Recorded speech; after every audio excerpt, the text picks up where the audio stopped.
So, yes, welcome everyone. You may be wondering, how is it that I'm wearing this garland? This garland came all the way from Ljubljana, and it's a Maha garland from, who is it from? Srila Prabhupada? Yes. Srila Prabhupada. Oh. So we have Prabhupada's Maha garland, so nothing can go wrong. And we have two special live guests with us. We have the nephew and niece of Madhyana Lila. What are their names? This is Ivan, and she is Petra. Took a minute to remember. Petra and Ivan. Hare Krishna. Dobro došli. Okay. And who all is here? Mathura Mohan is here. Hare Krishna. All the way from Mendoza. Hare Krishna, Guru Maharaj. Hare Krishna. No. Buenos días. ¿Cómo está? Muy bien. Estoy en España, en Barcelona. Ah, okay. Yes. More devotees are arriving.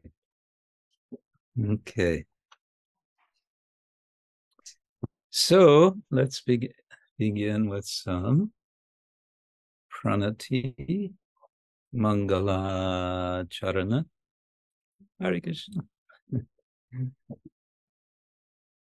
Om Jnana Timirandasya Jnananjana Shalakaya Chakshurun Militam Yena Tasmai Shri Gurave Namaha Shri Chaitanya Manobhishtam Stapitam Yena Bhutale Swayam Rupa Kadamahyam Tadati Svapadantikam Vandeham Shri Guru Shri Yutta Paragamalam Shri Gurun Vaishnavangscha Shri Rupam Sagrajatam Sahagana Raghunatang Ditang Tang Sajivam Sadvaitam Savadutam Parijana Sahitam Krishna Chaitanya Devam Shri Radha Krishna Padam Sahagana Lalita Shri viśākhā Nama Om Vishnu Padaya Krishna Prasthaya Bhutale Srimate Bhakti Vedanta Swamin iti namine Namaste Saraswati Devi Gauravani Pracharine Nirvishesha Shunyavadi Paschatya Deshatarine Vancha Kalpatarubhyascha Kripa Sindhubhya eva cha Patitanam Pavanebhyo Vaishnavebhyo Namo Namah. He Krishna Karuna Sindhu Dinabandhu Jagatpate Gopesha Gopika Kanta Radha Kanta Namostute Tapta Kanchana Gaurangi Radhe Vrindavaneshwari Vrishabhanu Sute Devi Pranamami Hari Priye Jai Shri Krishna Chaitanya Prabhu Nityananda Shri Advaita Gadadhar Shivasari Gaura Bhakta Hare Krishna, Krishna Krishna, Hare Hare,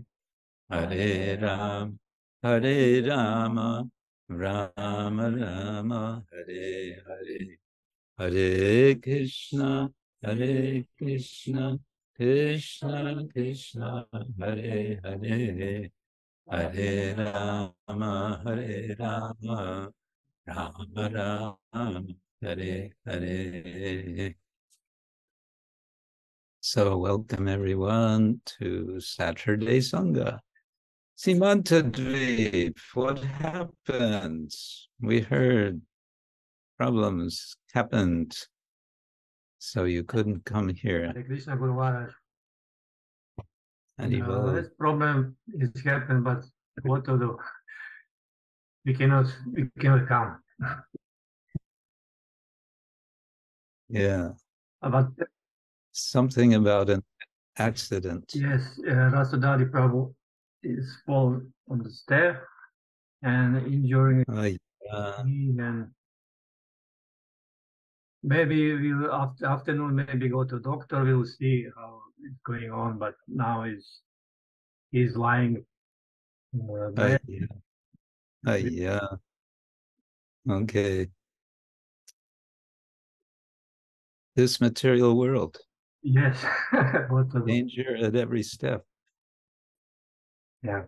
And speaking of which, we want to offer all best wishes, prayers, cheers, and all that we can for Sharada Tilaka, who is, as we speak,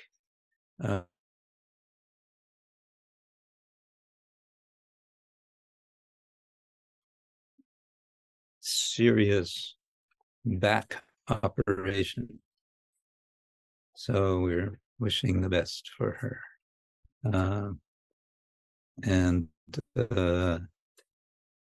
Yeah, we hope it will do. We hope the operation will be successful so that she can get back to normal living without constant pain. Okay, yeah, this material world. Anybody want to stay in this material world? Just no? You sure? Yes. But it's nice, beautiful, sunny day. No? Not convinced? You've all been brainwashed. There's still a lot of room in this room. Dharma Kshetra, if you want to come sit here, you're welcome. If you prefer back there, you're also welcome, as you wish. Haribo. First row. Huh? First row. First row, yeah. Wow, you even get a special seat. Okay, good. So what should we do? I guess we can go to our song of the week from Srila Narottama Thakura. And before today's song, we can review briefly from last week, 2 weeks ago. 2 weeks is passing like 1 week. Oh Lord, oh Hari, everything I do is inauspicious, says Narottama. Abhag, I've uselessly wasted my life and I have no love for you. It is as if my heart were pierced by a sharp javelin. Javelin is a spear. And then he says, my Vedic sacrifices, my charity, bathing in holy places of pilgrimage, pious deeds, mantra chanting, meditation, they're all useless.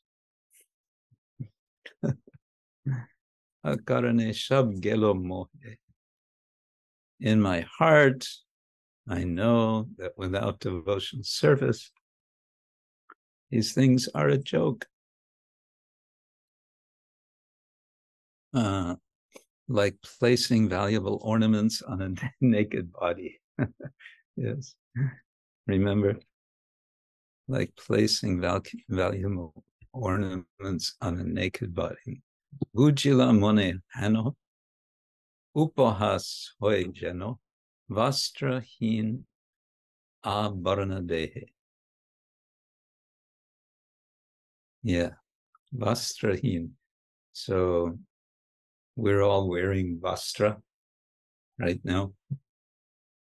We are not vastrahin. Heen means devoid of, without. And āmāra, ornaments. Who is wearing ornaments? We're all wearing Vaishnava ornaments, sometimes called Vaishnava chihna.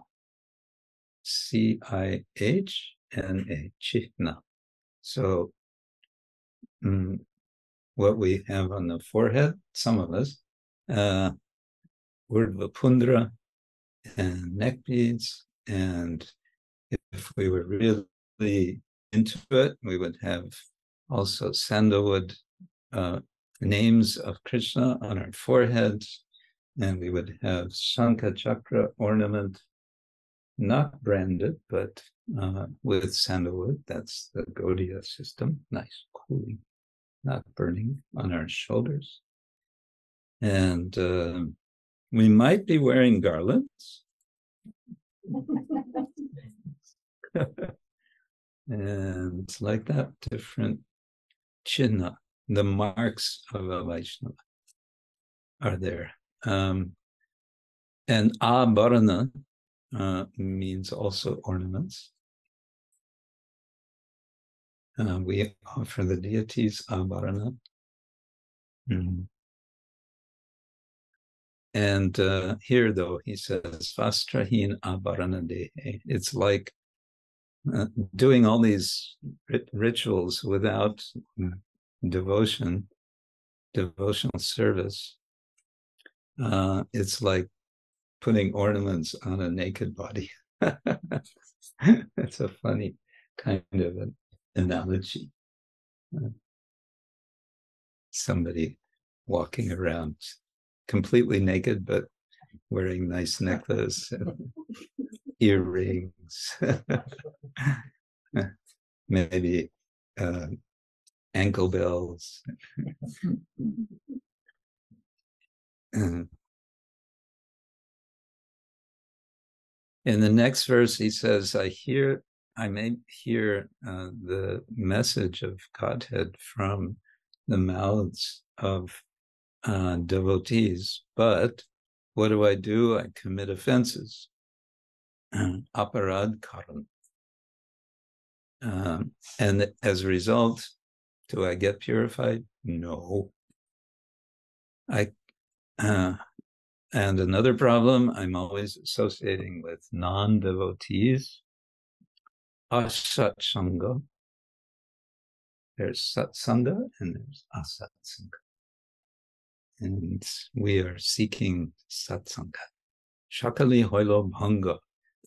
Everything is broken. All my benefit is. And so he says, Ki koribo aile shamon. What's going to happen when my death comes? Or what will I do, koribo? Ki koribo aile shamon.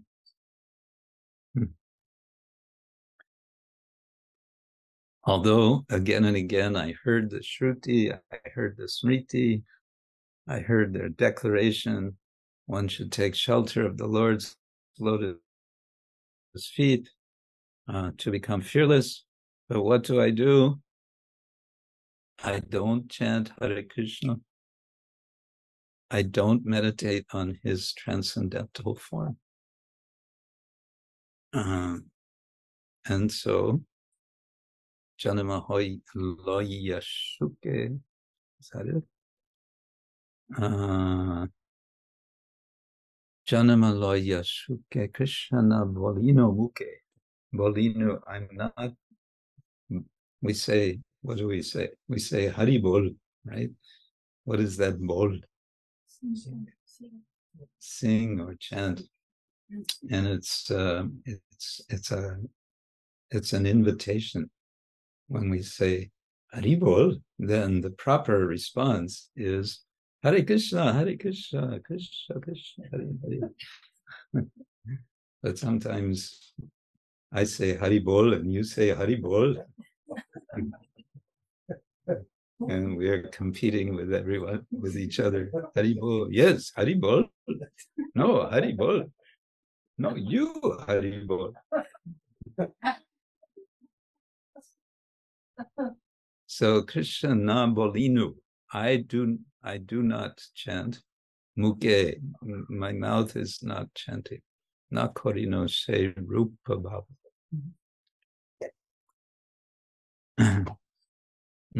Se rupa bhavan, his form, this form, not korinu. I didn't do the bhavana. I didn't do the effort of thinking. So that's interesting. He's saying we should make some effort to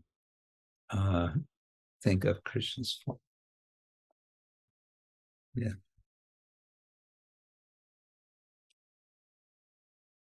Now, however, comes the good news in the last verse. Radha Krishna duhuň tanu mana rahutai. I will now concentrate my mind on the lotus feet of Shri Shri Radha and Krishna, and all my material desires will flee far away. Ardure jauk vasana. Now that I've fixed my mind on Shri Shri Radha and Krishna, I'm no longer afraid of my future. Narottama Dasa koi aro mor nahi hoy. Tanu mono shampinu apona.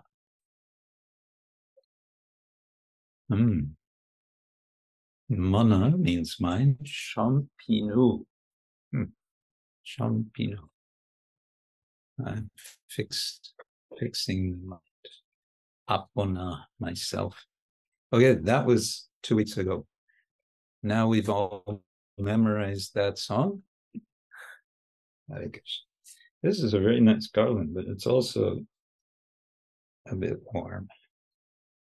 So I'm going to share it first with Surya Kunda.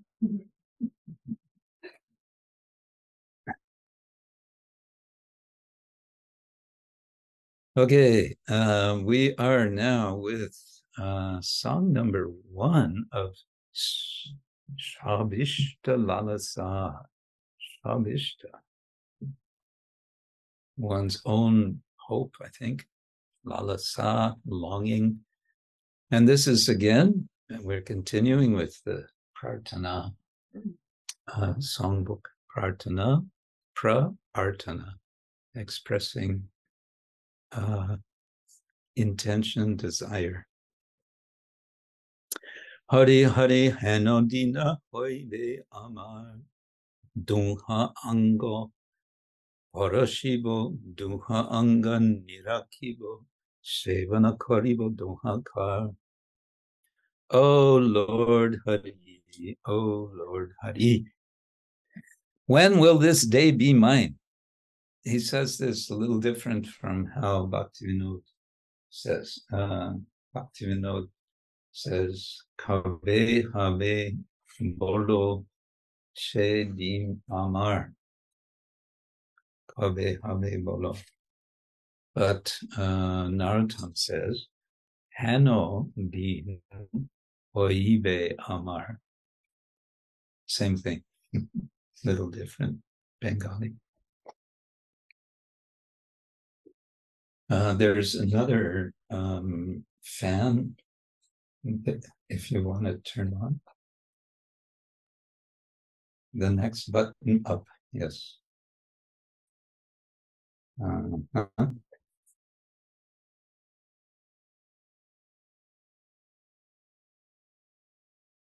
Yes, we have We have all the fans going now. But is everyone doing okay here? Yeah. So far, so good. Better than outside. Is it warmer outside? It's Yeah. it's It's like- moist and Okay, so good. Good. Dońha ańga paraśibo, duhuń ańga nirakhibo, sevana koribo, dońhākāra. So, when will I see your lotus feet? When will I directly serve your lotus feet? When will I touch your lotus feet? He's asking. So these are the kind of questions of someone who is longing. When is this day going to happen? And it's also expressing some anticipation. How do you say anticipation in Slovenian? Vi? Pričakovanie. Pričakovanie. Pričakovanie. Okay. So pričakovanie. Is it the same in Croatian? Similar. What is it in Croatian? Huh? We have pri, Uh-huh. they have očekovanje. Očekovanje. Pričakovanje, očekovanje. Okay. Check, that has to do with waiting, right? Yeah. So, okay, I think I get it. Yeah, so he says, when will I see your lotus feet? When will I directly serve your lotus feet? When will I touch your lotus feet? He's translated a little, not in the same order as the Bengali, but that's okay. Paraśibo is, we have the Sanskrit word sparsha. Sparsha means touch. And in the Bengali, they drop the first S and then they add a syllable.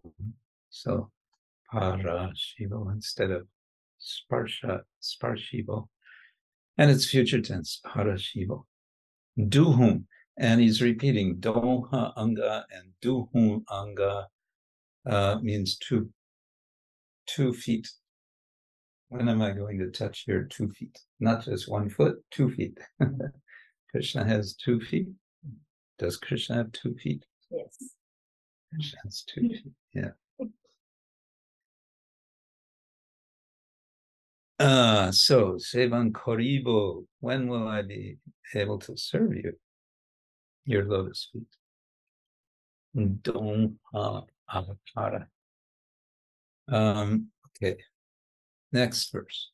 Lalitā viśākhā sańge, sevana koribo rańge, mālā gāńthi, dibo nāna kule, konaka samputto kori, karpura thambula bhari, jogayibo adhara jugale. Okay, now it gets interesting. When, in the company of Lalita and Viśākhā, will I happily serve you? When will I make garlands of many flowers for you? When, filling a golden box with them, with the flowers, will I place camphor and betel nuts on your lips? Wow, that's getting quite intimate, right? So we might want to say that in this song, Narottama is expressing the feelings of one who is practicing raga-nuga bhakti. What means raga-nuga? Huh? Spontaneous devotion, okay. Any other way of understanding it. Following everything, but not like for revelation, that's the original.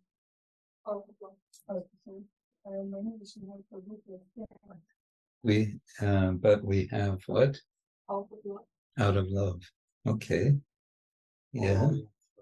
Footsteps of Vasi, one of the Vasis. Following in the footsteps of one of the bridge Vasis. Yes. Actually called Ragatmika Bhaktas. Yeah, the literal meaning of Raga Anuga is Raga Anuga. Ga means to go. Anu means to follow. So following, going. Following behind someone is anuga, and then raga means strong attraction, strong, yeah, something like a magnet attracts iron. That sense of being impelled. So following along, but as if one cannot hold back. One is just impelled to go forward. But yes, it's following regulations. It's raganuga, sadhana bhakti. Sadhana means practice. Sadhya is that which is to be attained by sadhana. So here, Narottama Das is certainly expressing that kind of mood. And we have a little bit of rain on this Madhava Mishra. It's a little bit too much. Yeah, that's better. Good. Okay, then next verse.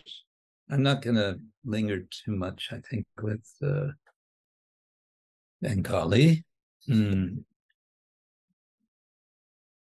Radha Krishna Brindavana, She More Prana Dona, She More Jivana Upai.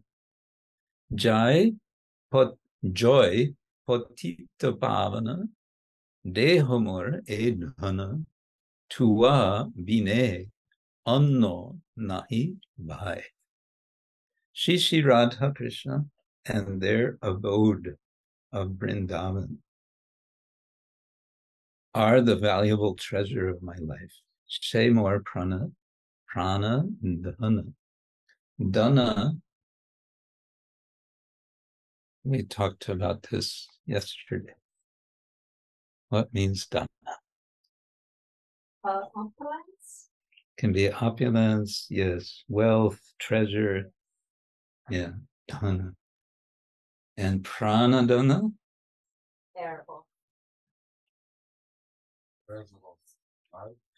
Air of life. Huh? Treasure of life, yes, because prana can mean air. It can also, I was just reading, it can also mean the senses. All the senses only work because there's prana. But it comes to also mean just life. So prana dhana, the wealth of my life. Say more prana dhana.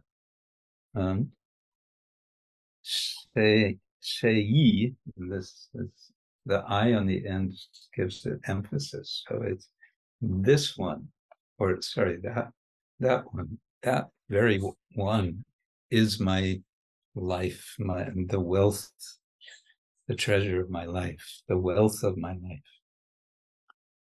life. Who is that? Radha Krishna, Vrindavan. O deliverer of the fallen, please give this treasure to me, for I have no one to turn to except for you. Joy Potito Pavana. So he's addressing Radha and Krishna, Joya, Patita Pavana, Deho more, Deha, give me this dhana, this wealth. Tua bine anno nahibai. Otherwise, I have no one to turn to. I don't know, bhaya means to turn, but anya nahi, someone else, bine. There is not someone else. And then the last verse, Shri Guru Karuna Sindhu.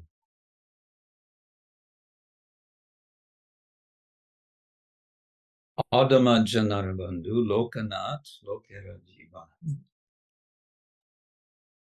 Aha Prabhu Korodoya Deho More pada-chāyā Narottama Loilo Shana. So this verse is very similar to another song that we know of, Narottama Thakura, is Guru Puja. We sing for Guru Puja. O my spiritual master, O ocean of mercy, O friend of the fallen, O Lokanath Goswami, O life of the people, O master, please be merciful to me.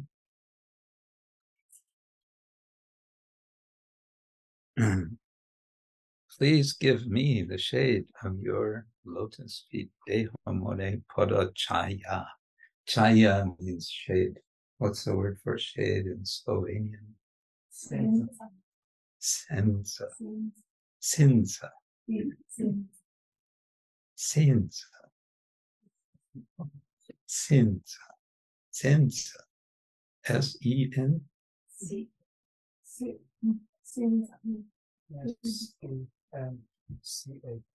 S-E-N-C-A. Senza. Croatian has Sanga. Sanga. Sanga. Hena. That explains everything about the difference between Croatians and Slovenians. Many other people don't understand. They don't understand Croatian. Wow. Okay. So, Shri Guru Karuna Sindhu Adama Janarbandhu. Adama has the sense of being fallen, having no position, something like that. And Janara is the possessive form of Jana. Jana, what does Jana mean? Shri Jana. Yeah, can be. Well, it's not so much living beings as people, more human beings, people. Jana. So Janara, of people. Bandhu, what means bandhu? Friend, yes. So Adama Janara Bandhu means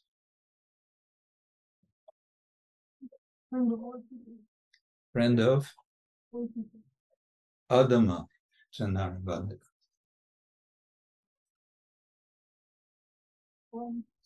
Hare Krishna. Oh, welcome, welcome. Wait, I think there's still some space in this room.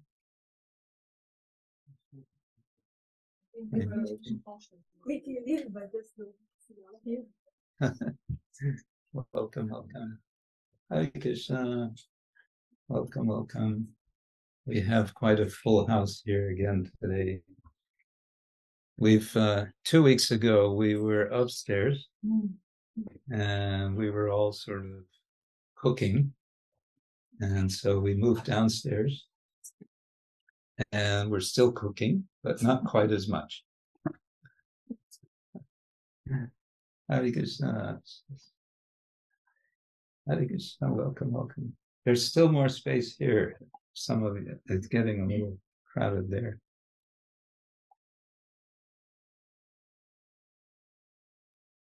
Yes,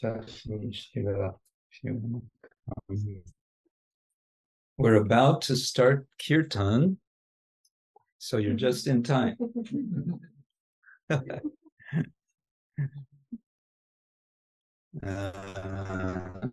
And if you want to follow, and if you have a phone,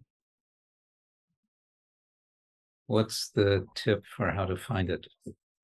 Go to kksongs.org, songs/songs.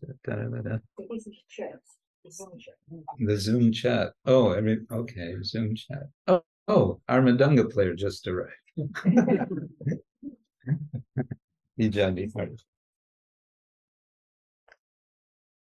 I think it was like that last time too. Yes. You come just in time. This is very mystical, or maybe not so mystical. That's just what it is. Okay, I have to move something this way.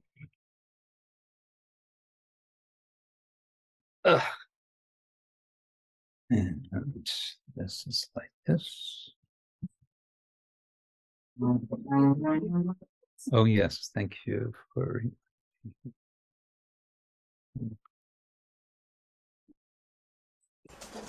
Okay, for a musician. Hare Krishna. Okay, here we go. Wait.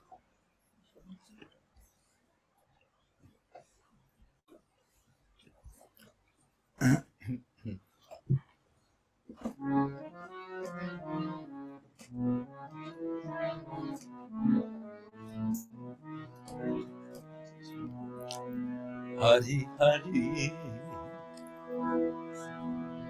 Heno Dina Hoibe āmāra Hari Hari Heno Dina Hoibe āmāra. Yes, please take instruments.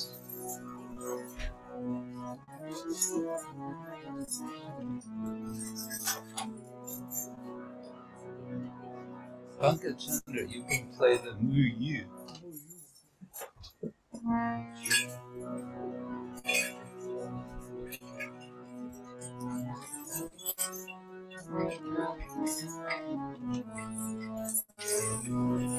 We're just passing out instruments here.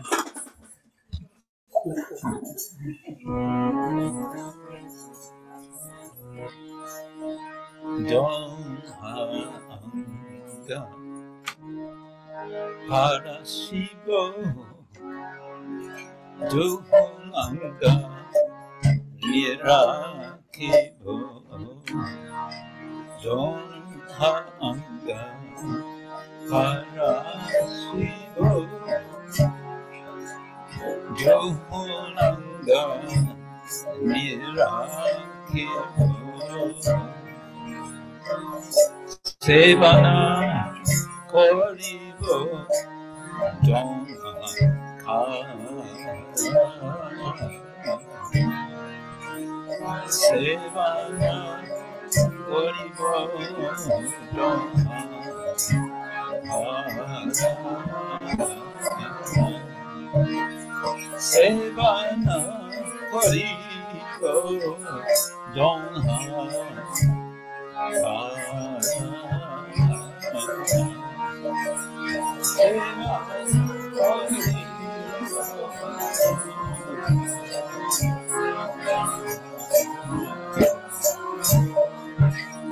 Lalitā viśākhā sańge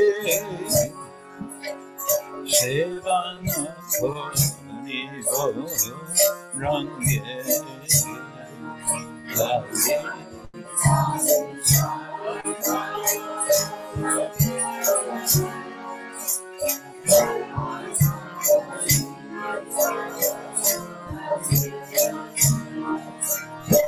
Lalitā viśākhā sańge sevana koribo rańge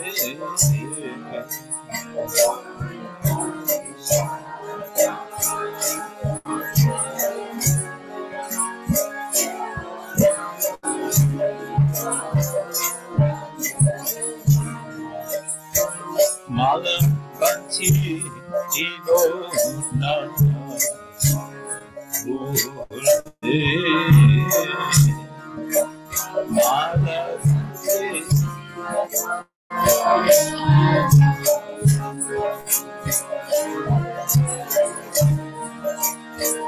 mālā gāńthi dibo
Swabhine Ananahi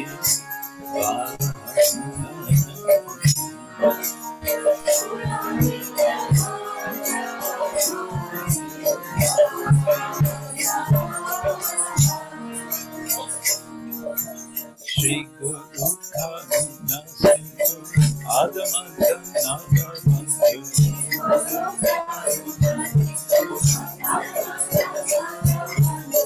Shri Guru Karuna Sindhu Adamanta Nagamantu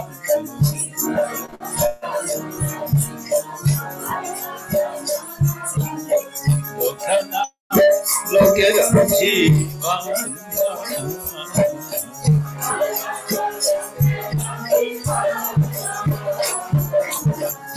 Lokana Lokera Jivana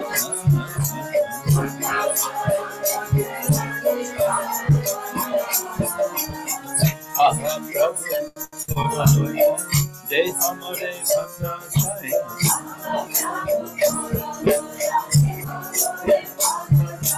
Aha Prabhu De Hamare pada-chāyā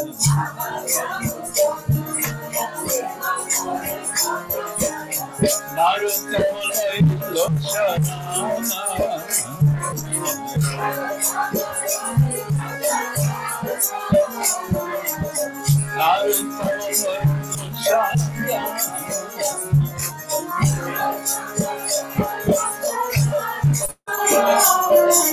Aha Prabhu Ore pada-chāyā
Krishna Hare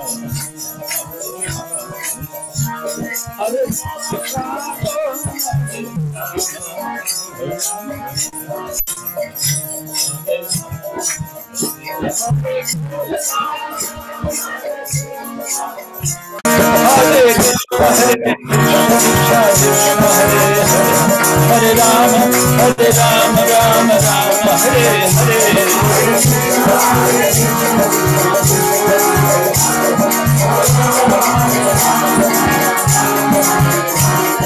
Krishna, Hare Rama, Rama Rama, Hare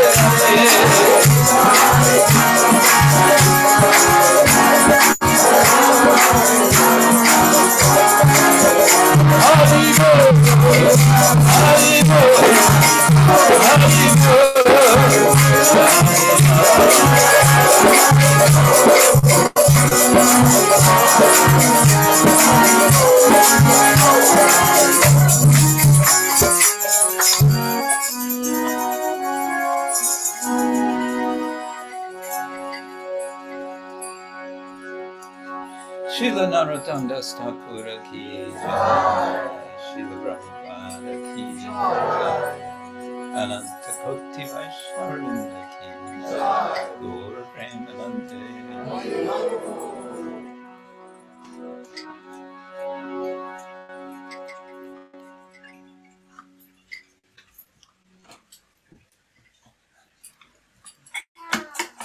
So,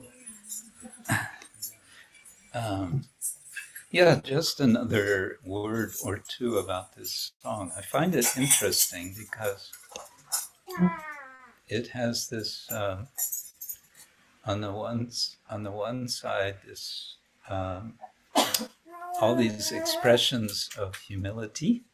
Koribo. I'm forgetting his name. Oh, I have to change back to. Okay, music. I'm forgetting his name. āmāra. Āmāra. āmāra. Hey, āmāra. What's up?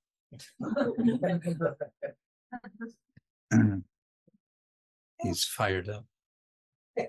Yeah, there's this interesting, we might say, mix, but it's actually an appropriate mix of expressions of humility and anticipation.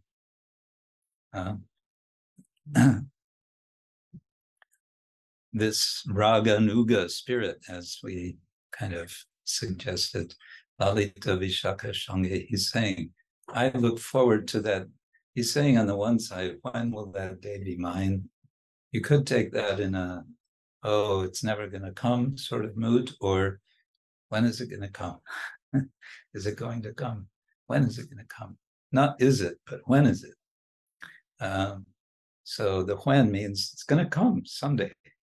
And what's going to come? Well, he's anticipating to have some very intimate service, right? To be serving flowers and karpura tambula, betel and camphor. It seems that Krishna and Radha like to chew betel and camphor. So he's looking forward to that. Yoga yibo, I will connect. Adhara jugale. So that's nice. And I think it's an invitation for us. It's, Narottama wrote the songs to be sung, not to be only sung by those who are already in the spiritual world, but by the likes of us. And therefore we can identify with it. Yes, Adama, we may feel. And if we don't feel like Adama Jana, maybe we should be feeling like Adama Jana. Because then Sri Guru Karuna Sindhu, the Guru, the ocean of Karuna. What is Karuna? Yes, compassion, mercy. Also has a sense of pity, but Adama Janarabandhu, the friend of the fallen people, Lokanath Lokarajima. So he's addressing his guru. Narottama is addressing Lokanath Goswami, the life of the lokas, of the people. Loka means people, or all the worlds. So like that, he's inviting us. That's nice. Right, okay. Again, for those of you who have joined us later, welcome. And thank you for joining us. And we are, as I mentioned, presently in Sadhanasrama, Slovenia. Last week, for my little bit of show and tell, just tell this time. Last week, I was in Dubrovnik, and it was at least as hot as it is here, even though it was right on the seaside. What was I doing there? I was attending a conference, which was in a pleasantly cool hall, a conference called the Dubrovnik International Conference on the Sanskrit Epics and Puranas, which is a small conference. There were altogether, I would say, maximum 50 persons, including a few students from Zagreb, and probably just Zagreb. And the subject was Sanskrit epics, which means the Mahabharata and Ramayana. These are called the epics, the Sanskrit epics. And the Puranas, all the Puranas, any Purana. So scholars were giving presentations from their own research. And I would say some of the presentations I found very interesting. Some of the presentations I found interesting. Some of the presentations I found sort of interesting. And some of the presentations, yeah. Some of them were highly technical. There's 2 or 3 scholars, or 4, who do things with computers.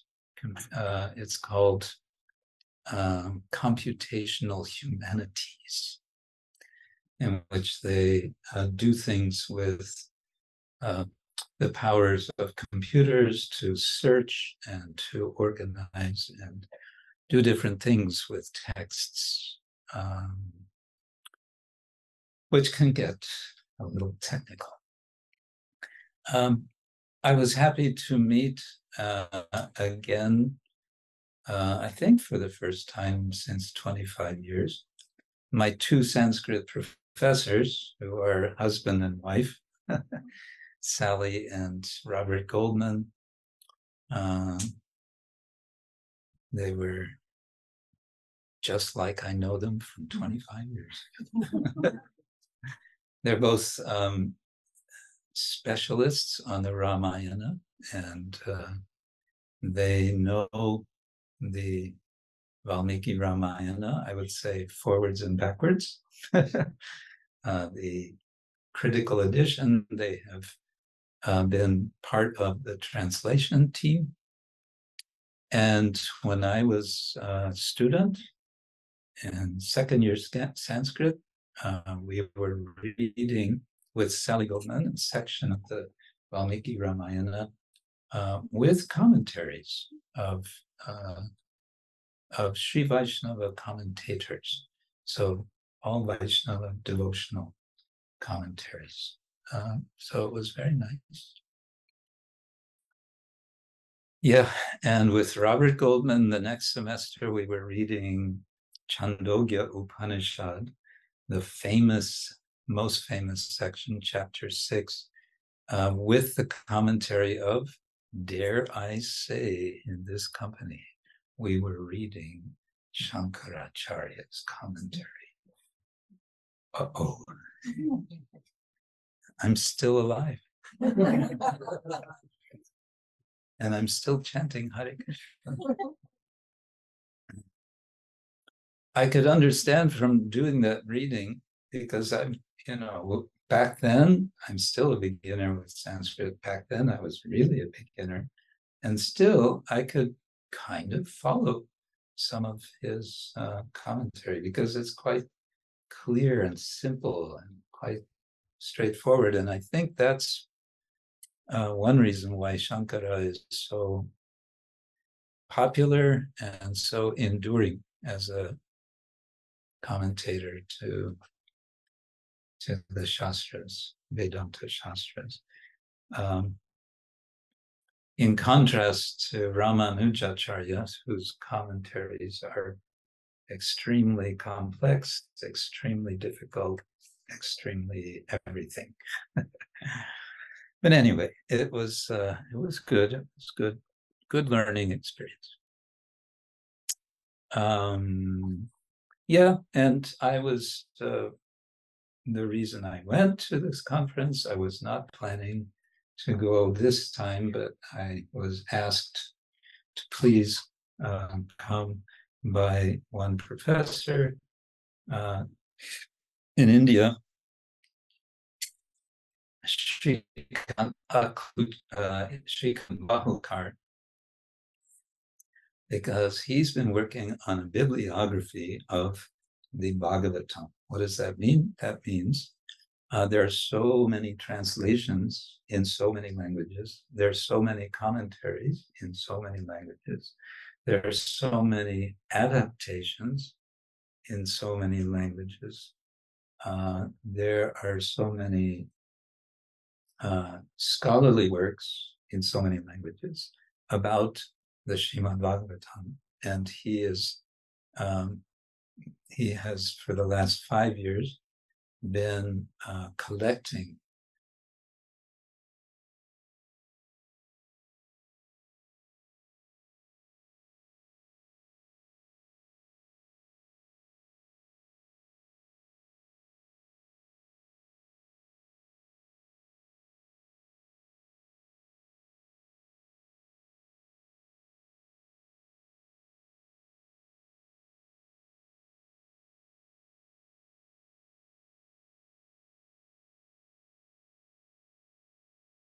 I should be there.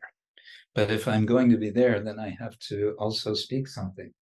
What am I going to speak? So I decided, okay, I will make a small bibliography of English writings by scholars on the Bhagavatam from the last 23 years.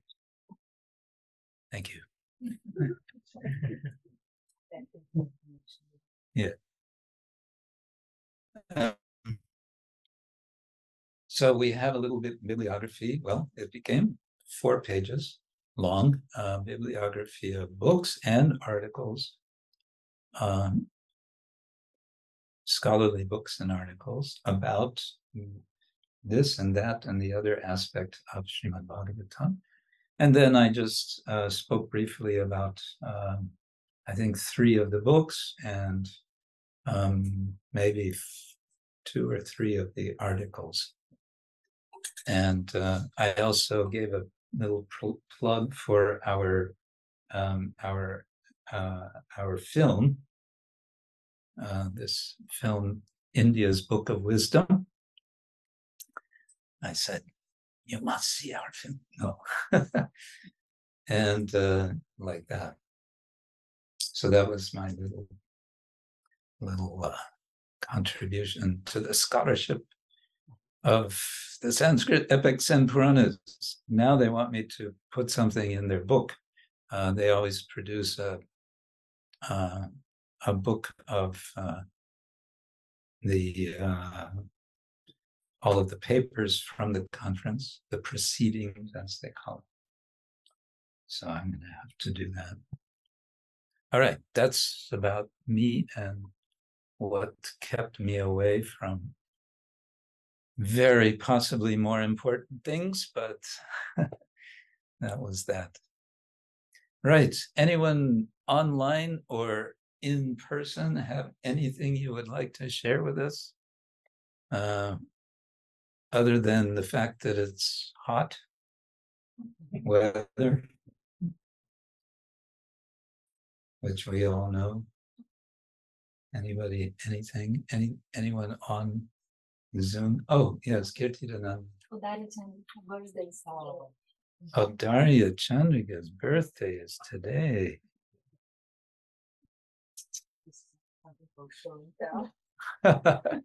Well, maybe it is. Maybe we should have a speech from, what do you think, from Darya Chandrika?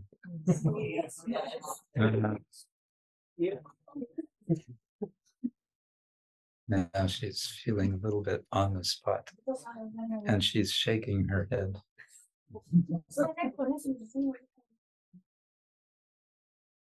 Hare Krishna.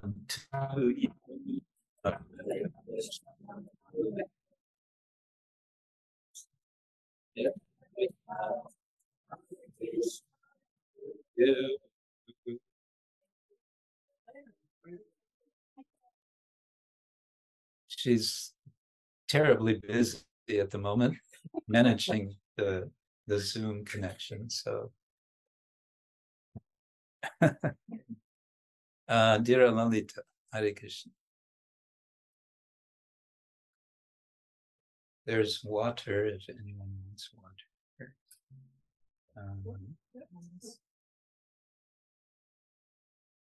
There's some water here. I think there's some outside. Cups. Yes, dear Lalita. Yeah. Thank you very much. I don't have much to share. I just wanted to sort of express my understanding of this song of Narottama and Thakura, and maybe ask you if I got it maybe wrong. The song that he sang, I noticed that first that he was anticipating a longing, expressing his desire to serve with lalitā and viśākhā, and he was specifying the services that he would like to do in the spiritual world for Krishna. But then at the end of the song, he was addressing his spiritual master. So that I was thinking, without the mercy, maybe, I mean, he was begging for the, how would I put it? I'm looking for the right word. Authorization of his spiritual master, or mercy, or begging for the way of him actually getting to that service that he was anticipating of serving Shri Radha Krishna. And I thought that, I think he was saying in the last stanza that his spiritual master is his dana, he's his treasure also, because without that treasure, he wouldn't have a treasure of serving Shri Radha Krishna. Yes, I would agree. But it's interesting, therefore, that he's first addressing the Lord, and then he's addressing his guru. Why is that? Yeah, one might say, I don't know, he's well, I like to think that our understanding is whatever we do in service, spiritual master is always there, sort of on the sidelines coaching. But the guru is guiding us how to serve the Lord directly. Not, we understand, yes, we can only serve through the guru, but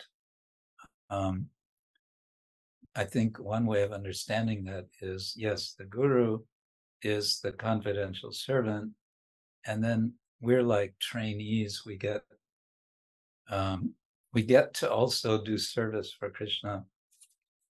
Because the Guru is present, Krishna allows us to also do direct service, beginning with chanting the Maha Mantra, which is, Prabhupada says, direct service. Because Krishna is Krishna's name.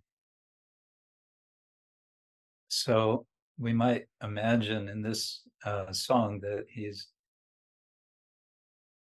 Lokanath Goswami is there next to him, and he's already told Narottama, go ahead and offer your prayers.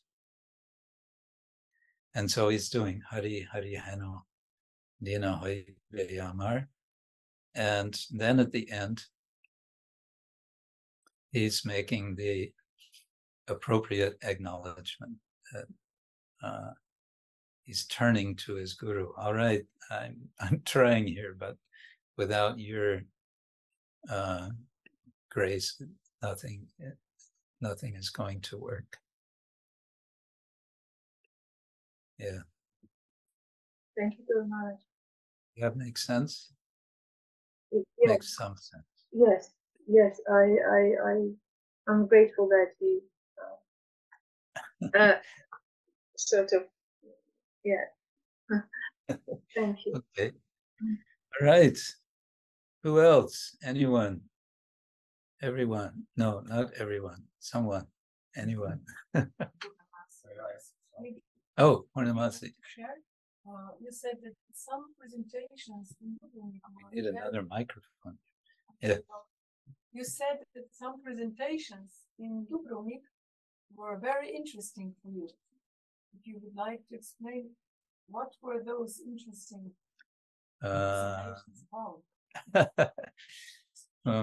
I'd have to look through the program again, but well, the ones from my two teachers were interesting. I remember my Sanskrit teachers I mentioned. One of them, Sally Goldman, was discussing about how Hanuman in the Ramayana gives sort of summaries of the story of the Ramayana. So within the Ramayana, Hanuman is telling the story of what has happened so far. And he does this several times. He does this when he meets Sita especially. And I think she was saying more than once when he's with Sita. So it's a few times he's telling the whole story again. So, why is that? You can think, well, it's summary, and that's one way of kind of celebrating the Lord's pastimes. We have this, for example, I would say famously in the Bhagavatam, when Krishna disappears from the rasa dance, what do the gopis do? They go running around the forest looking for Krishna, and they don't find him, and they're addressing the trees and the plants and the animals, the deer, and they still don't find Krishna. And then what do they do?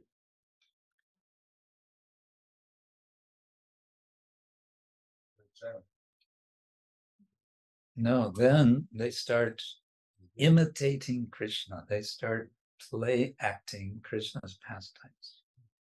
So that it's just a few verses, but those few verses are, for us who are listening, reading, they're a reminder in a very compact summary form of Krishna's childhood pastimes.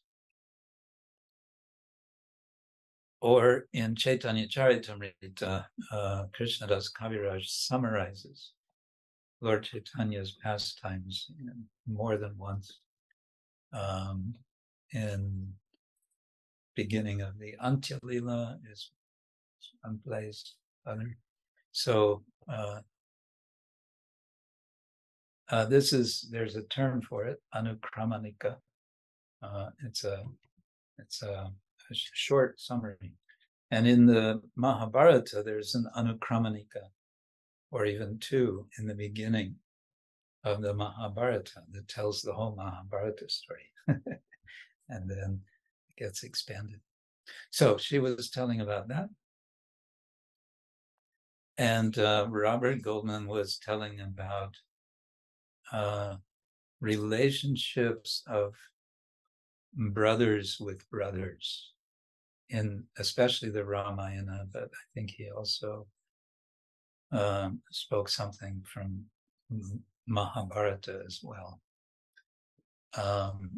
The contrast between the relation of Rama and Bharata on one side, and the relation between Ravana and Vibhishana on the other, for example.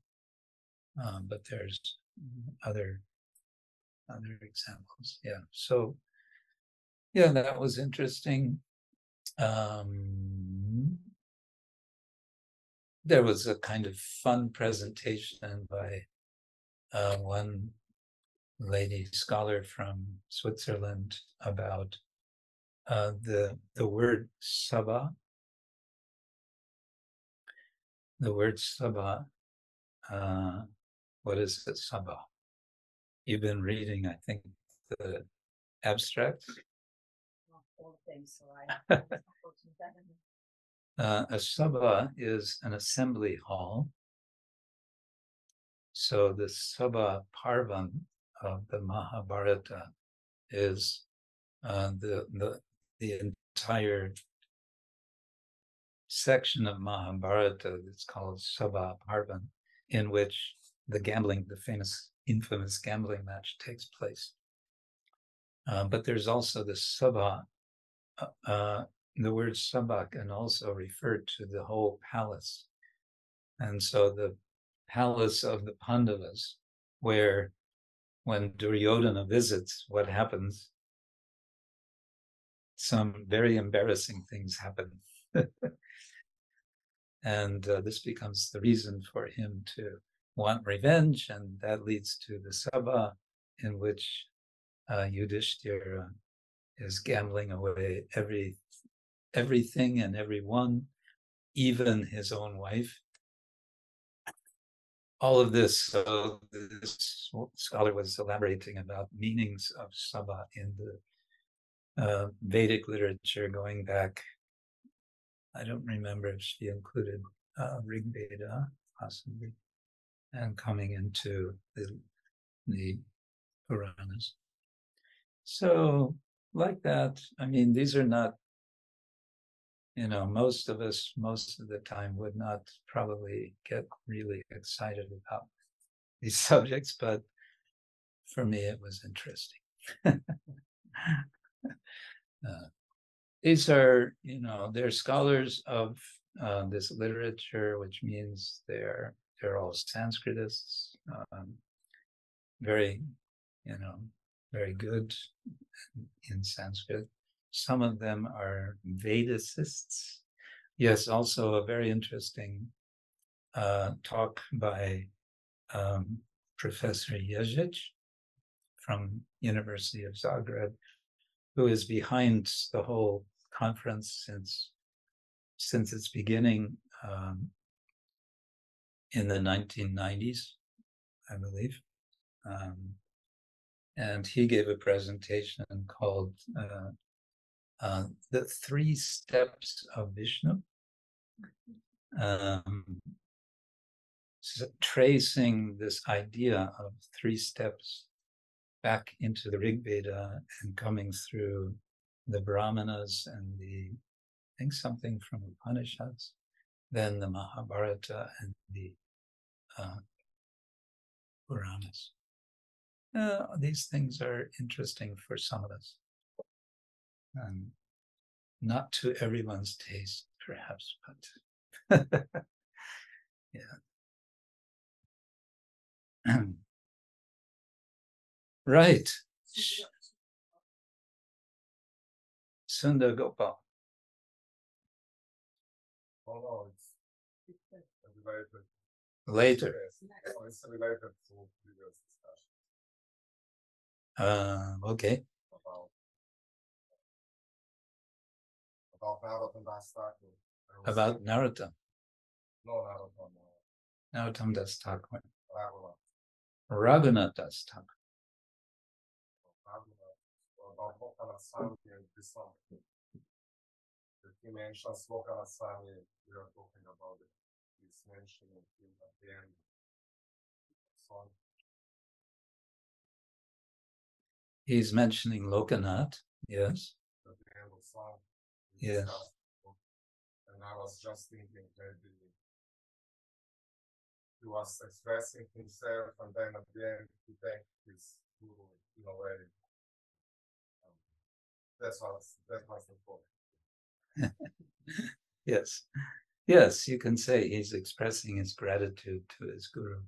We're going back to Narottama Das Thakur's song and the last line. Yes, you can say like that also. Yes, he's expressing gratitude to Lokanath Das Thakur. So maybe either the party can say something because we also celebrating his birthday 3-4 days ago. Ah, I think we have to sing a song again. No, we already sang. Well, we sang, but we can sing again, no? We can sing Hare Krishna. Yes. Right. Okay. In celebration of how many days ago? Only fine. Only 5 days ago. Okay, that's not so long ago. So for Vijay Bihari, Hare Krishna to you, Hare Krishna to you, Hare Krishna, Vijay Bihari, Hare Krishna to you.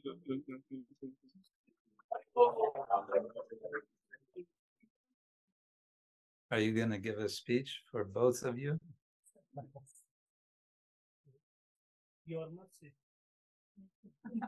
What my mercy? Yes. Enter in Vrindavan. Okay.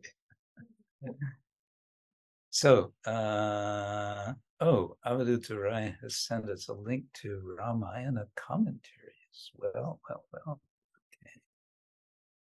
Okay, good. It's time, I think, for some Srimad Bhagavatam. What do you think?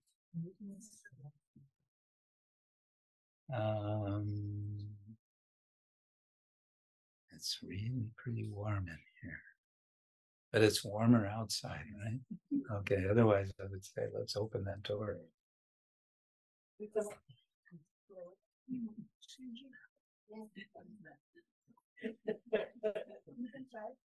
can try. You want to try?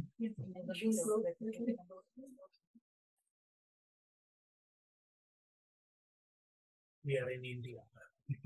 Yeah.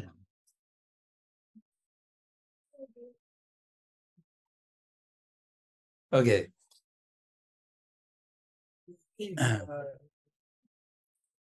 Om Namo Bhagavate Vasudevaya. Om Namo Bhagavate Vasudevaya. Om Namo Bhagavate Vasudevaya.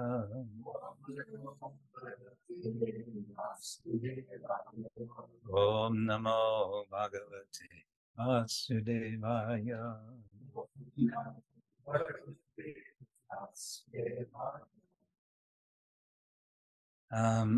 2 weeks ago, we were reading from chapter 18 of the 5th canto, and we were looking at a couple of verses, rather famous verses, prayers of Prahlad to Nrsingadev as he and other associates would pray in the land of Harivarsha.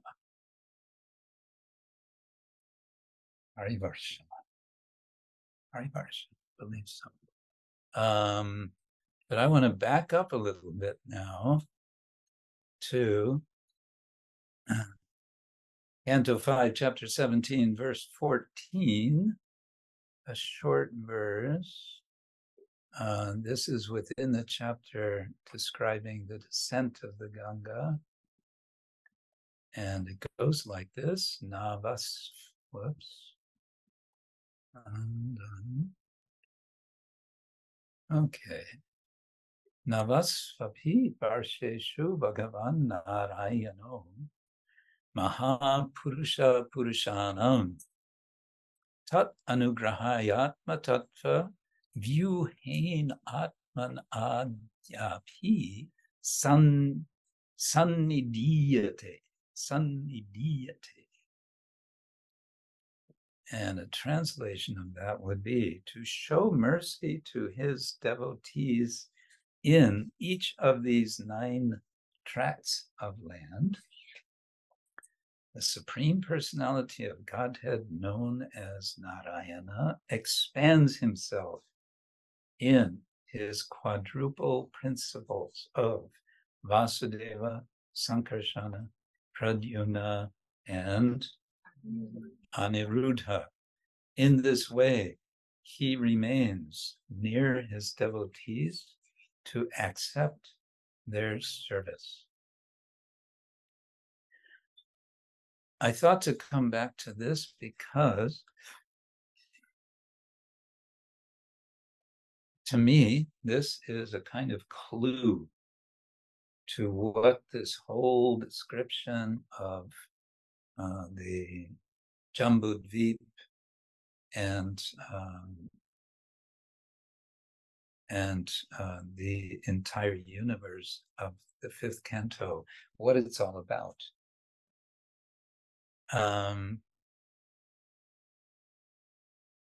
It struck me that all of this is locating the Lord in his various expansions in the various varshas. And in this way, it's actually giving us a pancharatra vision of the universe. What does this have to do with pancharatra? Well, whenever you hear of Vasudeva, Sankarsana, Pradyumna, and Aniruddha, that they're together, they're often called the Chatur Vyuha. I think our young guests are getting anxious for some more exciting things than sitting in a hot room. I don't know if it's too hot outside. You want to go outside? No? They want to stay here? Okay.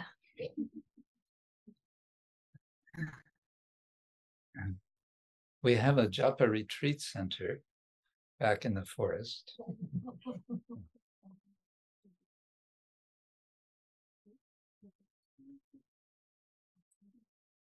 No, they're not into the japa retreat center. Okay. Yeah, so Chatur Vyuha.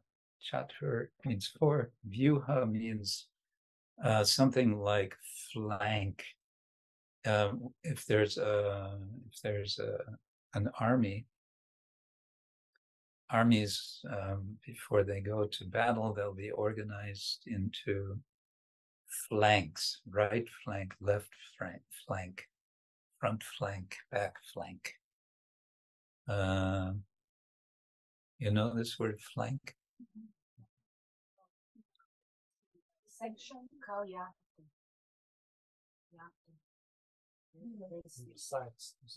Yeah, something like that, like a side. Yeah.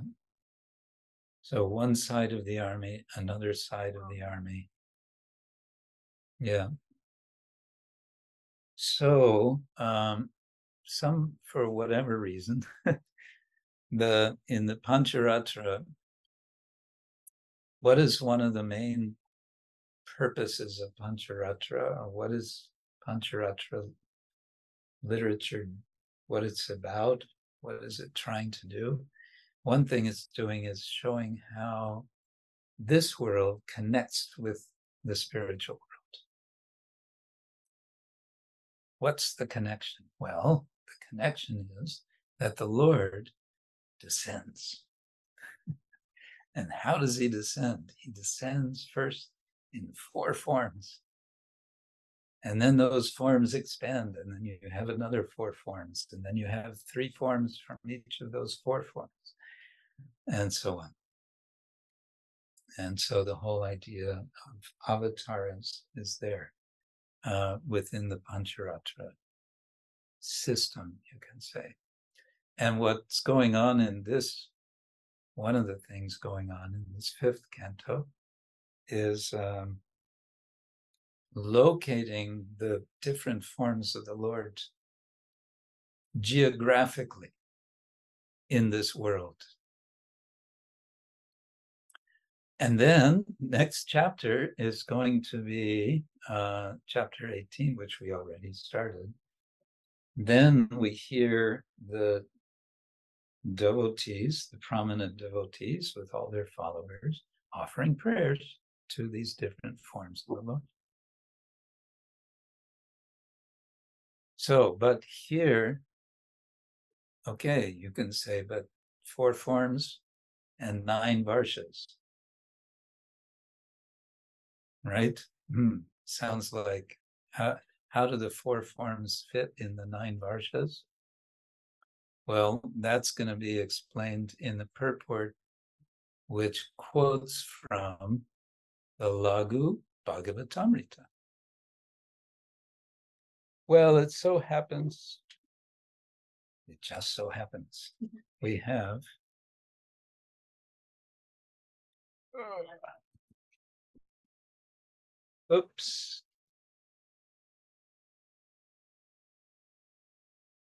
Sri Laghu Bhagavatamrita, translated by the late Gopi Paranadana Prabhu. Very nice, nicely done. And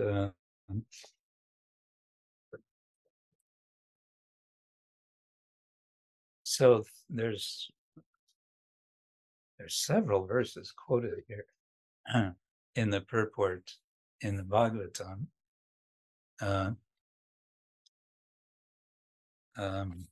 Starting with Padme tu Paramavyomna. Padme tu Paramavyomna. Yeah, it's exactly as it is here.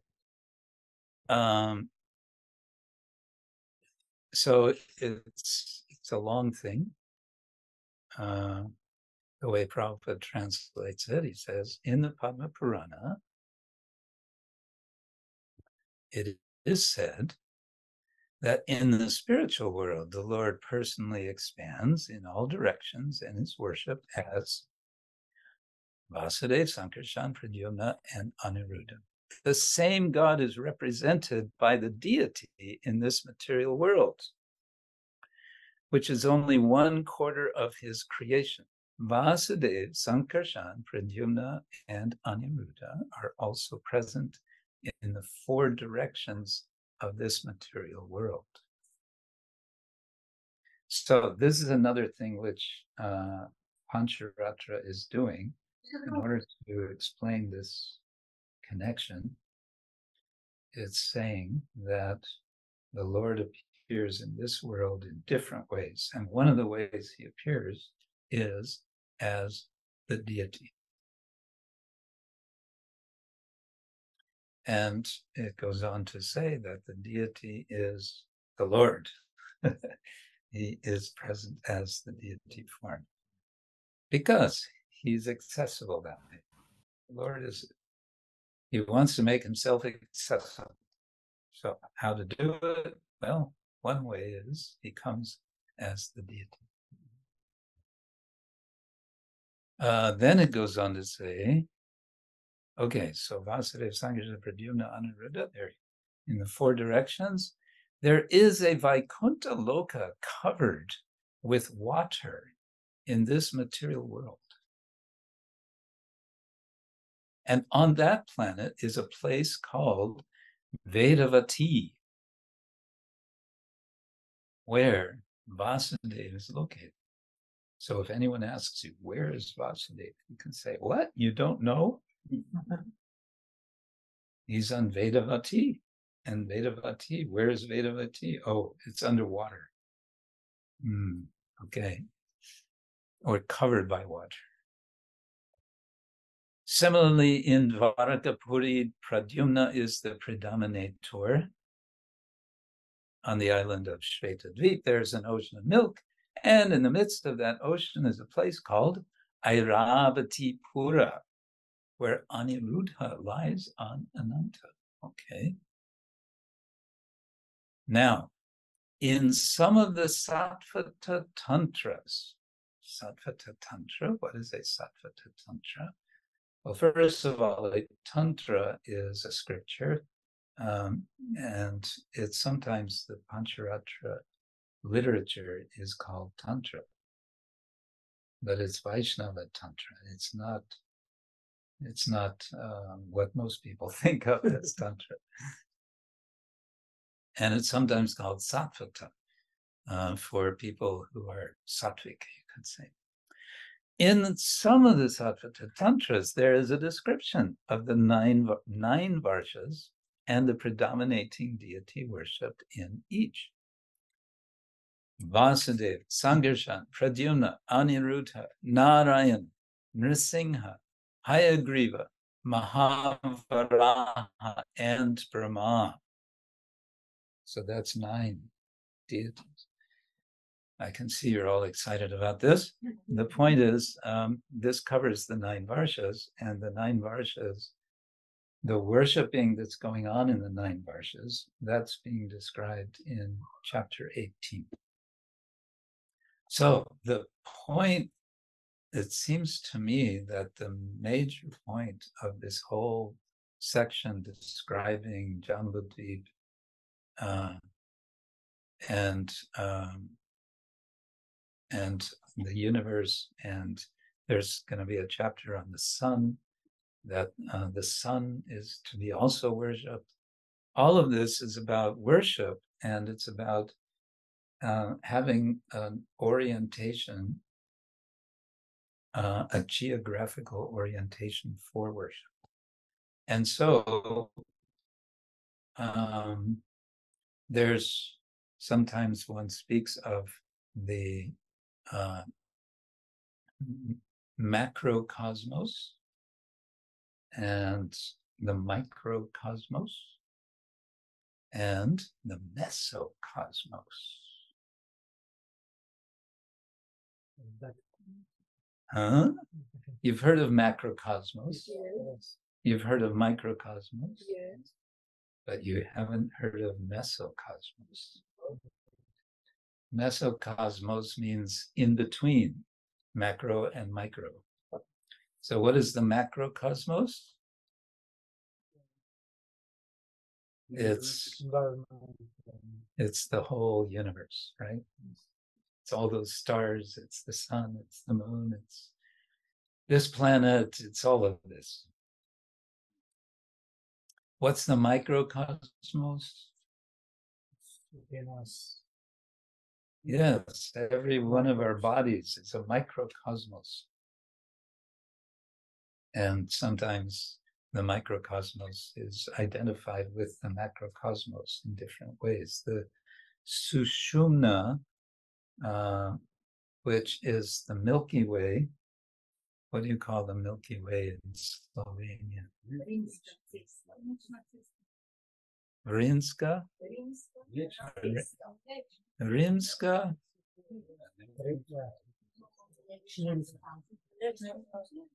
Rimska what?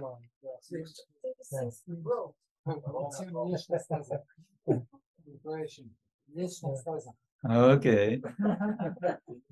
Everyone's got a different version. So you have the word milk there, but not in Slovenian. Oh, mlečna.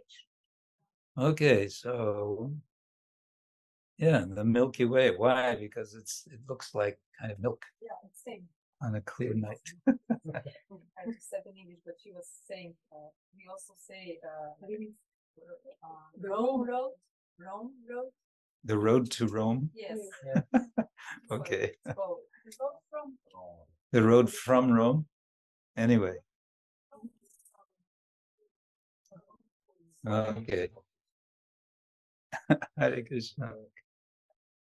But anyway, this is not the point. The point is that is sometimes described as being in the shape of a dolphin. Dolphin, dolphin fish. But also it's sometimes identified as with our own spine. Sushum, the area, the subtle form of the central column of this body, sushum, right? And then there's all this about the different chakras and so on. But the point is, there's a microcosm, which is the body, there's a conformation, it conforms with or it is related to the macrocosm. Right, so then you may wonder, so what about mesocosm?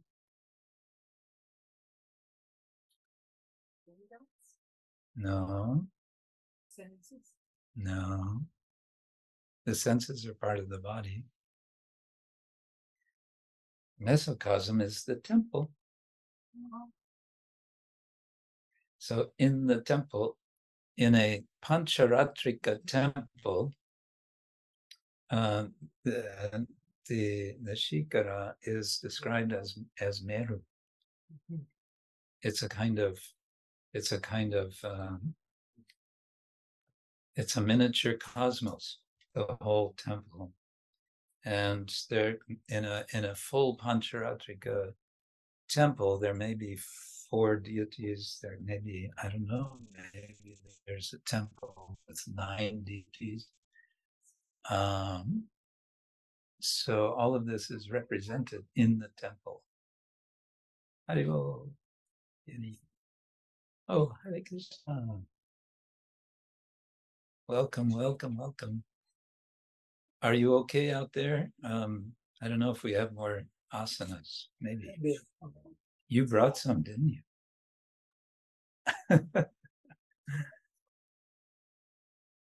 Everyone comes. We have an inside-outside assembly today. Nice. Yeah, so anyway, this was my little reflection this morning. But going back to the Laghu Bhagavatamrita, I hope this is not too technical.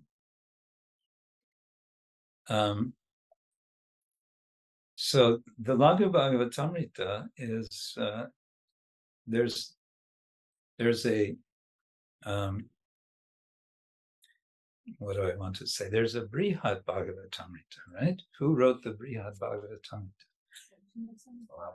Sanatana Goswami. Sundar Gopal especially knows. He's a big fan of the Brihad Bhagavatamrita. So Sanatana Goswami wrote Brihad Bhagavatamrita, and then Rupa Goswami wrote Laghu Bhagavatamrita. Laghu means light. Brigu means Brihad means big or heavy or like that. Let's see. So Rupa Goswami in his Laghu Bhagavatamrita is discussing about all these different forms of the Lord. And he's sort of locating them in relation to each other. And therefore, in that context, he is quoting from the Padma Purana, as I mentioned. So he says, one thing he says is that there are differences in explanations from different scriptures. So he says the scriptures revere, one scripture, some scripture, reveres Aniruddha, the 4th member of the Chaturvyuha, and that goes on. And then he says, the moksha dharma, however, what is moksha dharma? This means it's a section of the Mahabharata. However, describes Pradyumna as the mind's presiding deity and Aniruddha as the deity of false ego. And then he says, all the Pancharatras concur. That means all the Pancharatras agree with what the Moksha Dharma, that's the Mahabharata, they all agree. And then he's quoting the Padma Purana. But what does he say? By contrast, the Padma Purana says that the four members of the Vyuha, Vasudeva and the others, preside respectively over the four directions of the spiritual sky, beginning from the east. So there's some kind of differences in explanations. And my point here is that Rupa Goswami is acknowledging that the Shastras have different perspectives. And he's not worried about that.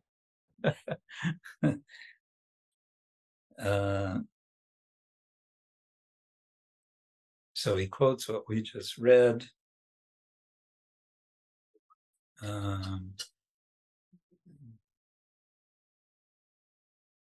And then he goes on to describe Vasudeva. Among them, moreover, Vasudeva is the brimming reservoir. Brimming means filled right up to the top. Reservoir of total ecstasy.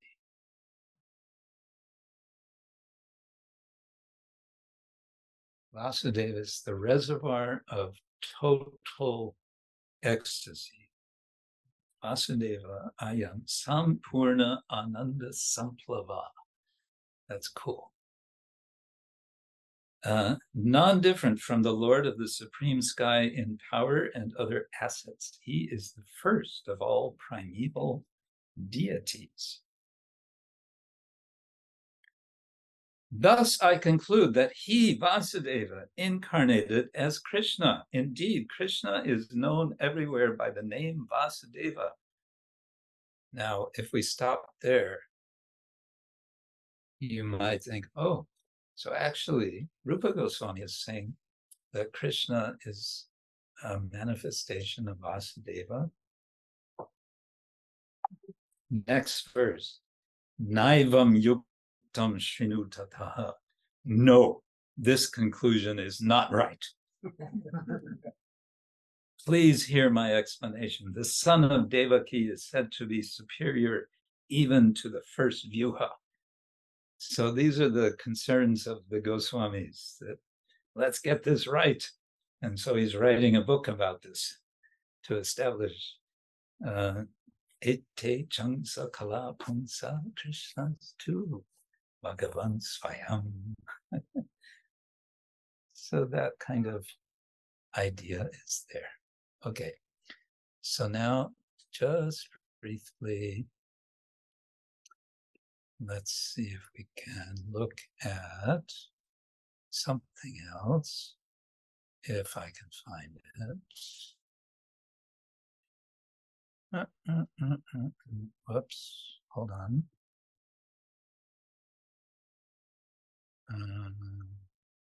Okay. Should be here somewhere. Oh, why it's not showing up.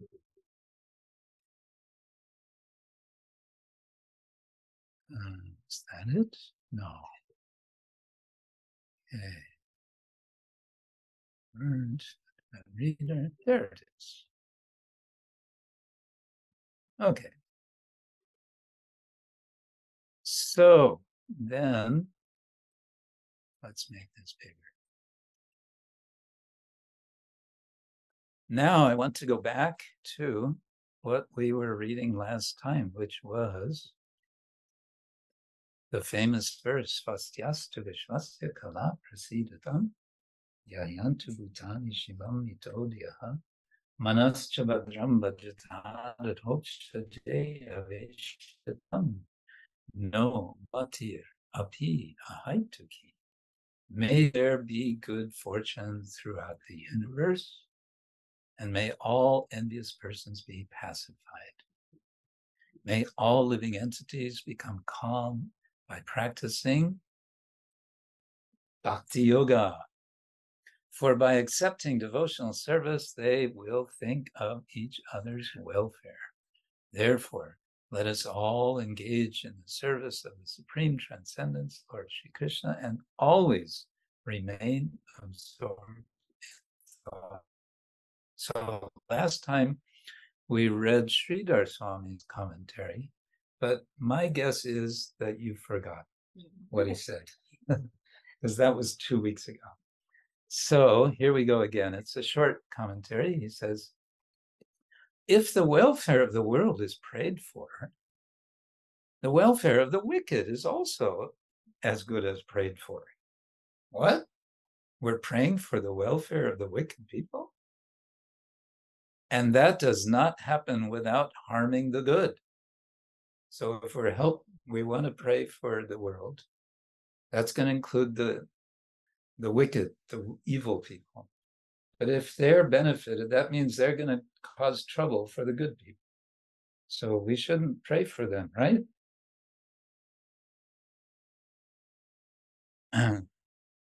So he's explaining that's like a purva paksha. Purva paksha. It's the doubt. It's the counter position. So the answer to that, therefore it is said, let even the wicked become propitious, means let them become benefited. Let them shed their cruelty, and let all animals wish good only for others. All animals. Let their minds become tranquil. Let our minds and the minds of all other humans and creatures be devoid of desire. Devoid of desire. Okay, then Vishwanath Chakravarti Thakur has some comments, which Prabhupada refers to in his purport, but I will just go here briefly. So he raises this same issue, the same, how can you pray for everyone? So he says, let the wicked also shed their cruelty. There won't be any welfare, there won't be any good if there is enmity. You know the word enmity? Yeah, enviousness between persons. So it is prayed, let all creatures think about their personal pleasures. Let the mind become detached from the world and attached to God. God will grant whatever Prahlad wants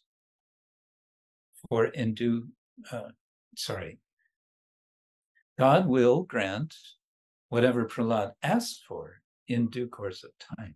So remember, these prayers are Prahlad's prayers. And he's saying, well, Prahlad is a great devotee. That means the Lord is going to fulfill his desire, his prayer. If everyone gets moksha, because Prahlad is praying for everyone to be benefited, if everyone gets moksha, there is no fear of the world coming to an end. Why? As the Jiva Shakti and Maya Shakti are eternal, many, many jivas come to the world at the same moment. This is also in Chaitanya Charitamrita. This worry is expressed that what if everyone is liberated? And I guess it's Lord Chaitanya or it's Haridas Thakur, who says, don't worry, the world is going to fill up again with conditioned souls. Okay. So in case you were worried that by Prahlad's prayer being fulfilled, don't worry. Now, in 2 minutes, there's another prayer by Prahlad in this same series. It's verse number 12, chapter 18. Yasyasti bhaktir bhagavatya kinchana sarvairganaistattra samasate suraha harava bhaktasya kuto mahangunamano rattenasati dhavato bahi. All the demigods and their exalted qualities, such as religion, knowledge, and renunciation, become manifest in the body of one who has developed unalloyed devotion for the Supreme Personality of Godhead, Vasudeva. On the other hand, a person devoid of devotional service and engaged in material activities has no good qualities, even if he is adept at the practice of mystic yoga or the honest endeavor of maintaining his family and relatives. Honest endeavor. He must be driven by his own mental speculations, manorata, and must engage in the service of the Lord's external energy. How can there be any good qualities in such a person? Now, every time I read that, I think that sounds really fanatical. So, sort of either or. Either you're a pure devotee and you've got all the demigods in your body, or you're a nobody and you have no good qualities and you're just on the mental platform. Shall we see what Vishwanath Chakravarti Thakur says? Yes. Very quickly. Bhakti is of the nature of dwelling the mind on God's pastimes. He's describing what is bhakti? It means your mind is on Krishna's pastimes. It is possible only in the company of good people. So now he's turning this to emphasize what's this verse about? It's about how important it is to have good association. For this reason, the bhakta is extolled, is praised in this verse. Akinchana means bereft of desires. They dwell on God exclusively with all their knowledge and renunciation. God is the receptacle of all other deities, and so service to God is service to all other deities. The lords of the senses, Rudra, and others reside in him with their virtues only, and no vices. That's interesting. So the demigods, they may have some vices, but they reside only with the virtues. So the bhakta is not subjected to pride and prejudice. For a person who does not have devotion, where can one find the virtues which are to be found in a devotee? Even if he's learned in the Vedic scriptures, he will have envy and other vices, as his mind will be running toward external accomplishments and prestige. The gods reside happily in a devotee. That's nice. It's not just that the devas, the demigods, reside in the devotee. They reside happily in the devotee. In others, the demigods are present, but always fear that they may be destroyed along with that wicked person. In a devotee, they feel they will become stronger with the juice of Hari Lila, on which the devotee always meditates. The juice of Hari Lila. That's nice. So I think for us, as they say nowadays, the takeaway is yes, there is this kind of extreme, sort of black and white expressed in this verse, but it's the message of the verse is we want to find the devotees and have their association. Why? Because then we can also obtain such qualities as they have. Otherwise, who knows what? And here, what Thakura is saying, I especially like, he's saying that the demigods, they like to live, they like to be with the devotees. And they're fearful. They're also in the non-devotees, but they're fearful. They're going to be destroyed. But they're relishing being with the devotees. They become stronger. The demigods become stronger. How do they become stronger?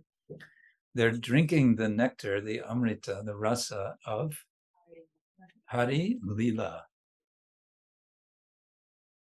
How is it that they're getting this Hari Lila from the devotees? The devotees are always meditating on Hari Lila. Cool. Yes? So that's a cool thought for a hot day. What do you think, Sophie?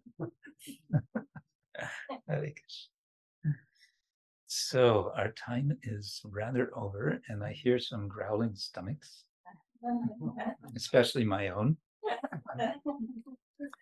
So we'll stop there, and I will say thank you, all of you who have joined us. My thanks to our translator, Daitesha, and Somya Karuni was also translating.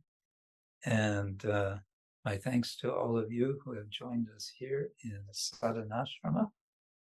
And let the party continue. Srila Prabhupada ki jai, Ananta Koti Vaishnavinda ki jai, Samaveta Bhaktavinda ki jai, Gaur Premanande. If any of you would like to share something next week, I think we'll be here next week. Saturday Sanga, and yes, should be possible on September 2nd. So do think of something to share. All right. Hare Krishna. Hare Krishna. Hare Krishna, Guru Maharaj. Thank you. Hare Krishna. Hare Krishna, everyone. Haribo.